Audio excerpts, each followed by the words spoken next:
இருந்து கொண்டால் நாளை மறுமையில் அல்லாஹ் உங்களை கேட்பானே, பொறுப்பில் வந்தாயே, நீ பொறுப்பில் இந்த காலகட்டத்திலே ஒடுக்கத்துக்குள்ள ஒரு சமுதாயம் கொண்டாடியது, அதை ஏன் தடுக்கவில்லை?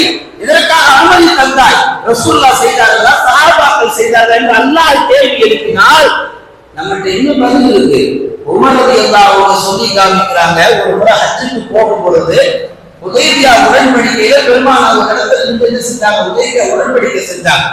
அந்த இடத்துல ரசூலுல்லாஹ் ஹுதைபியா உடன்படிக்கை செய்யும் பொழுது அன்றைக்கு ஒரு கூட்டம் பொழுது இருக்கு, அதை அப்படியே ஃபாலோ பண்ணி தலைமுறையா என்ன செய்யறாங்க, தொழுதுட்டு வந்துட்டு இருந்தாங்க.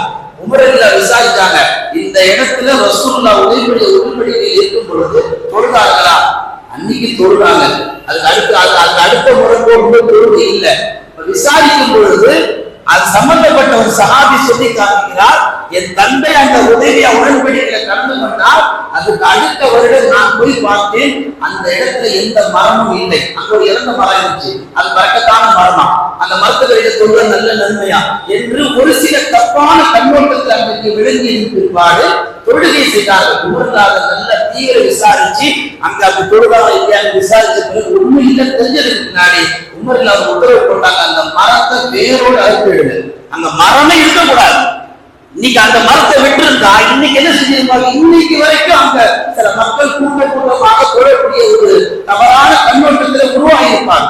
அலி ரலியல்லாஹு உட்கார்ந்து இருக்கும் போது ஒரு பக்கத்துல சொல்றாரு, இந்த நாள்ல பிரயாணம் பண்ண, இந்த நாள்ல பிரயாணம் போகக்கூடாது. அலி ரலியல்லாஹு கேட்டுட்டு ஒண்ணு சொன்னாங்க, என் கையில இப்ப வாள் இல்ல மவனே, என் கையில வாள் இருந்திருந்தா ஒரு தலையை சீவி இருப்பேன். இது பெரிய குழப்பத்த வார்த்தை சொல்லல, இந்த நாள்ல ஊருக்கு போகக்கூடாது, அது பெரிய தப்பான வார்த்தையா? அது இஸ்லாத்துல சொல்லப்படல. நம்மள நிறைய பேர் செவ்வாய்க்கிழமை ஊருக்கு போகக்கூடாது, சனிக்கிழமை வீட்டுக்கு போகக்கூடாது, நாமளே ஒரு கருத்துல பண்ணி வச்சிருக்கிறோம். அலி சொன்னாங்க, என் கையில் வாள் இருந்தால் உன் தலை சீவி இருக்கு. ரசூலுல்லாஹ் சொல்லாததை நீ ஏன் சொல்கிறாய்?